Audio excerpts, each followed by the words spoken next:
El claustre, una obra cabdal de l'escultura romànica. Vers el 1190 s'inicia la reforma completa del claustre del segle XI. Les obres comencen per les galeries nord, est i oest, i la darrera en ser construïda, entre 1210 i 1220, és la galeria sud, la qual es desplaça uns metres per permetre ampliar l'església, en aquell moment en obres.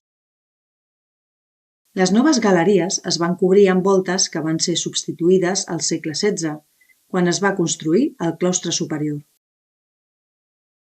Arcades sobre parelles de columnes amb els seus respectius capitells i basses reposen sobre un podi.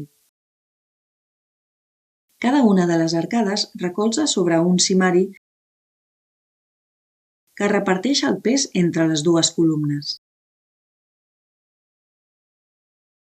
Per tal d'assegurar-ne l'estabilitat, es construeixen robustos pilars als angles i en els altres punts de les galeries. L'escultura dels capitells, que desenvolupa un ampli programa decoratiu i iconogràfic, és d'una gran qualitat i converteix el claustre de Sant Cugat en un dels conjunts més destacats de l'art romànic. Esculpir un capitell. Els capitells del claustre van ser treballats per escultors, és a dir, picapedrers especialitzats.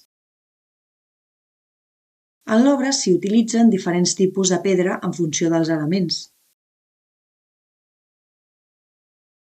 Així, els fusts de les columnes són de pedra de Girona, d'on segurament arriben ja acabades, mentre que les dovelles dels arcs, els capitells i les bases